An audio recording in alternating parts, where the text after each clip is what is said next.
From a broad perspective, if somebody, there's a lot of people who still don't even know what EPR is. How do you Sure. explain it to them in the moral case? Really, any plastic that is going to be in you and I's hands, and we're going to use it one time and dispose of it, is really problematic. And so the case for EPR is, can we create incentives to help organizations have the additional motivation to pivot away from these products to more environmentally friendly products that are either recyclable, curbside recyclable, or earth digestible? So this really quickly, the spirit of the law with this SB-54 is to have the PRO, which is the Producer Responsibility Organization, um, design fee structures, which, if designed correctly, they're they disincentivize, the use of materials that are not easy to recycle and incentivize materials that are easily recyclable. Right. It's all going to be eco-modulated, I think is the term that they use. Today, it's really difficult for a lot of organizations to make this shift because they just can't justify it economically. I mean, there's this tremendous cost associated with it, and EPR is one tool to help level the playing field. It is going to create a fee structure to incentivize companies to shift away from problematic single-use plastic that is super cheap. So they're going to give them an economic incentive, and then we're going to take those dollars and help to fund upgrades to recycling access, recycling technology, composting access and infrastructure, and education. And so I actually believe, done really well and intelligently, EPR can have a really big impact. And the nice thing is, there's places in the world that have been using EPR since the 1950s. So it works. We know it works if it's done properly. Let's, like a phone, like an EPS foam cooler as an example. EPS foam, that stuff is impossible to recycle. If it ends up in the environment, the studies have shown that it really doesn't ever break down, ever. It's going to be here when there's only roaches left. And so a product like that just needs to go away. And if you look at someone like in Canada as an example, those type products carry the highest fees. If a company continues to choose to use them, well, then they're going to pay a really hefty, fee for that. The advisory board and the pro are there over the next few years to really figure out what that looks like. And I'm excited about giving our input because, I'm not an expert on a lot of things, but I know this world really well. Our organization has been in business almost 8 decades. We support the largest consumer products companies and retail brands in the world. And, we're just in it. I know it. There's also a lot that we don't know, so we'll certainly solicit feedback from our customers, from our suppliers, from the recycling, folks. I'm certainly not coming into this with, a bunch of preconceived notions outside of some real obvious things that I know we can correct. And what a huge opportunity if you're an investor. Right now, based on the visibility that we have on all this problematic packaging, based on these EPR laws going into effect, all of a sudden, and we're seeing it every day at Atlantic, and we're trying to, I call it activating the innovators. The amount of new technology and packaging that is being developed specifically for recycling and composting is really a new frontier. For the last 20 plus years of my career, no one was designing packaging for recycling. That wasn't a thing. But over the last 3 or 4 years, there's a tremendous focus, and it's a little bit of a gold rush. The biggest innovations over the next 6 or 8 years will be compostable food packaging. And the thing I'm the most excited about is if we can find feedstocks for compostable food packaging that are from waste. I don't like a lot of biofilms that are made from corn and sugarcane, which is the majority of what's on the market now. A lot of compostable packaging today is coming from, corn and sugarcane. That corn is typically genetically modified and is impacting biodiversity and land use. And then a lot of the sugarcane is coming from places like the Amazon, where there used to be a rainforest. So we certainly don't want to support cutting down rainforests to plant sugarcane for plastic. I mean, that's a terrible idea. And but again, there's not anybody really monitoring a lot of those products outside of some of us who are just really passionate about it. As you and I've talked about, we don't have a war on plastics at Atlantic. I do have a war on single-use consumer destined plastic, and I'm hoping that we can really focus SB-54 on that, on those materials in particular. And I've said for a long time, like, what I support and what we support is intelligent EPR. And I'm the first to say I'm very, concerned about unintelligent EPR that didn't potentially understand the ramifications of fee structures on all these different materials. And so, my desire to be on the advisory board really is about just being sure that the people that are creating the fee structures have input from the packaging supply chain, because a lot of the way these materials flow through the supply chain is not, all that obvious to an outsider.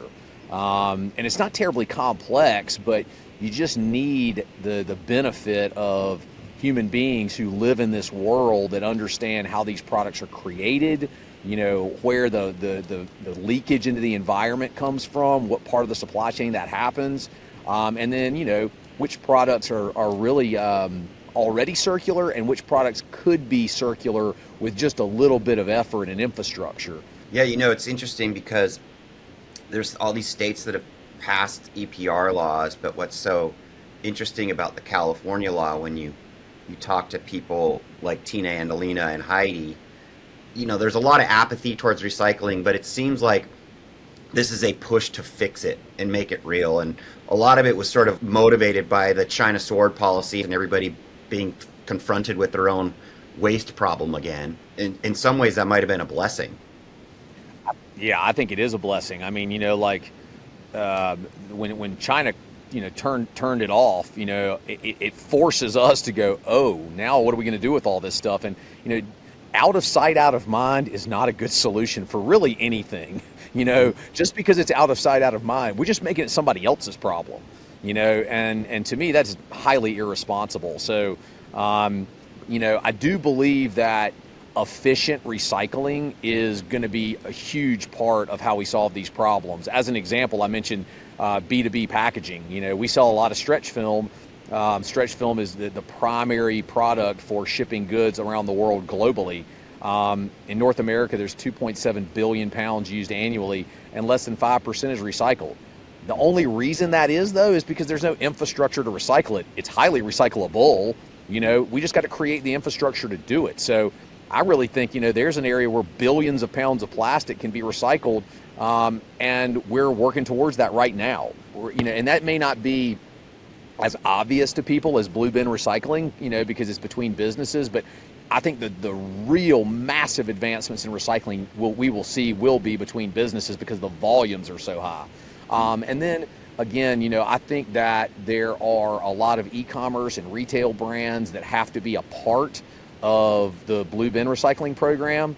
If you look at, e-commerce retail brands, I mean, they have an inherent responsibility. They're the ones sending those products to your house. They're the ones that are speccing the packaging, and so to me, just like Atlantic, in B2B packaging, we have a responsibility to be sure our products are recycled and not turned into pollution. If you're a major e-commerce brand, I believe you have an inherent responsibility to do the exact same thing. And I'm seeing more and more major retailers that are waking up to that fact. Long term, I really think that there are some major e-commerce retailers that need to be a part of the recycling infrastructure. And I'm hoping that, EPR and a lot of the outreach that we're doing can begin to encourage those conversations. It's just an ethical obligation that we have to have as businesses. And that is a new paradigm in our world. That has not been something that we focused on before, but those days have to come to an end, and businesses have to value being ethical and valuing life. And I'm hoping our organization can at least be one small example of a company that is doing that. Tell me this. You guys have been, with your MUST system, teaching people how to use less for quite a period of time, before it was cool even. 18 years probably. Yeah, so tell me that story, because I feel like that's something that given you such a leadership insight into this whole thing on how to be more sustainable and cost effective. Our MUST program is a great example of technology winning on all fronts. It checks every box. We developed our MUST monitoring system for stretch wrappers, 16 years ago, probably 18 years ago. Most of my career, it was the early part of my career when we developed it. And basically, we'd already developed an expertise in high performance, thin gauge stretch film material. We were experts in the equipment as well. So we were working with some major, soft drink companies and beer companies around the country, organizations that everybody listening would know. And we were helping them reduce damage in shipment. We were helping them reduce how much film they put on a pallet. And it was a win-win for everybody. They were saving money. They were reducing damage in the supply chain. And the problem was, after we left their facilities, the settings on the machine would change, or they'd have a maintenance issue, and there was just no way to keep those standards consistent. So one of those companies challenged us to come up with a solution, and the MUST monitoring system is what we came up with. And so that technology now retrofits to stretch wrappers, and it monitors the exact amount of film that is wrapped around every single pallet, depending on what type of pallet that is. You've got a product that can be manipulated as much as 400%. So it just has a lot of inherent variability in it anyway. But with this monitoring system, all of a sudden we were able to see anytime there were deviations from the standards that we set. We were able to drive out that variability after we'd done the optimization and the efficiency. And today it is the foremost stretch film program in the country and around the world. We really don't even have a lot of competition because the technology is just so superior and it works. We've saved hundreds of millions of pounds of stretch film over the last decade since that program's been really mature. Hundreds of millions of pounds. It works for the customers, it works for the environment, it works for the bottom line, and it works for Atlantic. We're going to take that a step further and begin to recycle the stretch film after it's utilized by those organizations to close the loop. And again, to me, the MUST program is a great example of when you have a vision for packaging efficiency and sustainability and cost savings and bring a lot of really smart people around the table and create technology, you can create winning solutions that check every box.